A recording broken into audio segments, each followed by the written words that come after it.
If you want to learn how to design your own custom shipping tape in Canva to make your packaging look more branded and professional, then keep on watching. Also, this video was originally part of my membership program, but I promised some of you all that I'd share snippets here, so here we are. Hey y'all, Victoria Cherie here with Pretty Party and Crafty Academy, and today we're going to jump right into how you can design your own shipping tape in Canva. So the first thing you want to do, make sure you have Canva open. On the left side, we're going to click on the plus sign for create.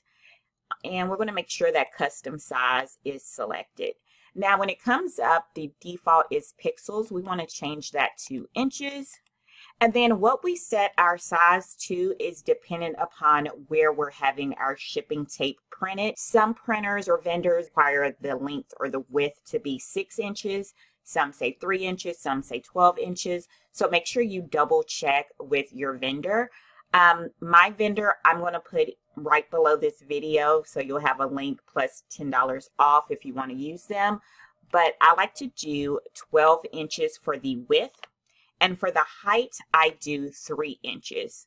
And I'm going to click on Create New Design. Now, technically, with my vendor, the actual height is 2.81 inches, but we want to have room for bleed. So I'm just going to go to Elements for a moment. I'm going to click on a square or a rectangle.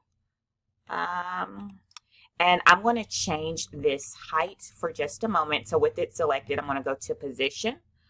I'm going to go to Height. And I want the height to be 2.81 inches. Because again, that's the actual height of my shipping tape. And I'm going to make sure that I click to have that in the middle. Okay. I'm going to X this out. Now this is only going to be temporary. So now on my keyboard, I'm going to click on Shift R to bring up the rulers. And I'm going to just drag guidelines to the top of that rectangle and to the bottom. Okay. And I'm going to delete that. Okay. Because those purple guidelines, those represent where your image is going to cut off at. But you still want to make sure that you design to the actual edge, but make sure you don't have any important text go past those purple guidelines. I'm going to bring in my logo. So wherever you have your logo saved, you can bring that in.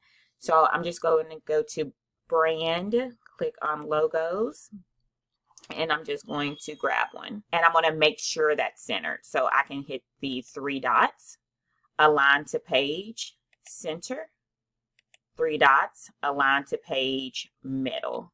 Okay, so that's directly in the center of that tape.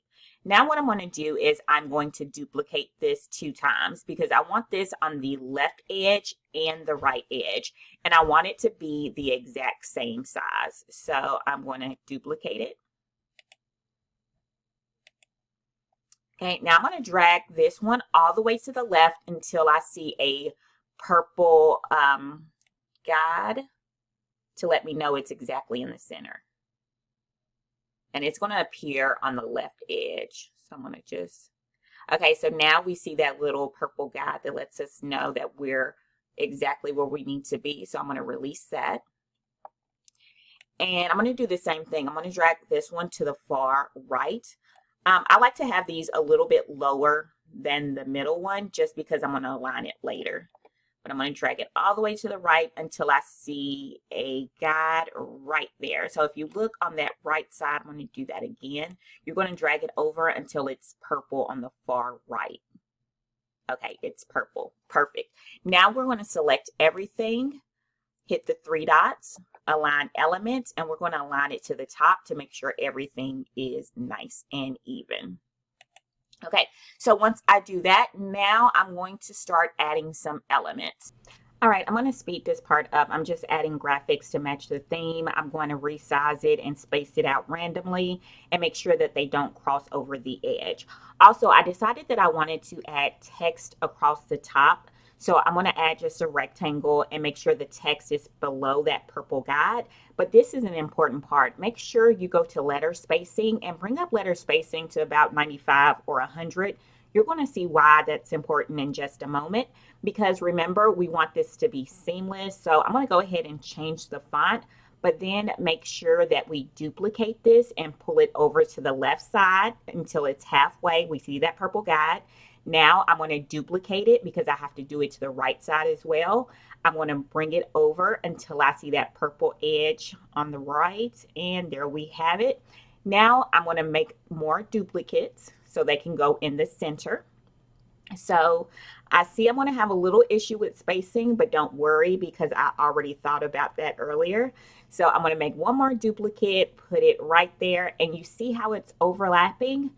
That's not going to be a problem because remember we did letter spacing. So now we can go back and adjust the letters. So I'm going to select all of the text.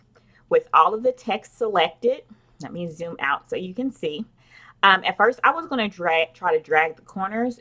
Don't do that. What you're going to do is with everything selected, we are going to go to the T for letter spacing and bring it down until we have some space. So I'm going to bring it down to about a 72. I went from a 94, maybe about a 59. So I went from a 94 to a 59.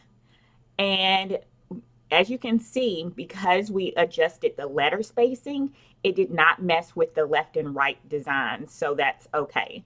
So now we're going to select all of the text and we're going to make sure that it's spaced out evenly.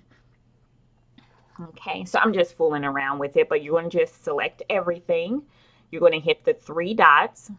You're going to select space evenly and you're going to select horizontally. When you do it that way, it only moves the two in the middle. The left and the right, they don't change. All right, so that looks good to me. I'm going to just select everything and make some final adjustments. Hit the three dots. I'm going to go to align and I want to make sure it's aligned to the top. And that's pretty much it for that. So at this point, I'm just making some final edits to the colors to make sure it matches my branding. But the key for this to be seamless is to make sure that your logos on the right and left edges are centered and that they're aligned with your logo in the middle. The same thing for the text across the top. And when you're done and ready to download it as a PNG. If you want to double check that everything is correct, create a second page that's 24 inches wide by 3 inches high. Add your PNG design and make sure you resize it to the 12 by 3 that it was originally. And then you're going to align it to the top and left. Duplicate and take that second image and align it to the top and right to make sure that it looks correct. Now, if you zoom in, you might see a small line in the middle. That's okay. You can download this as a PNG and upload it again, and it will be seamless. And that's how easy it is to make your own custom shipping tape. Again, below this video, check out the links. I've included vendors that you can use along with coupon codes. Be sure to like and follow for more. Later, y'all.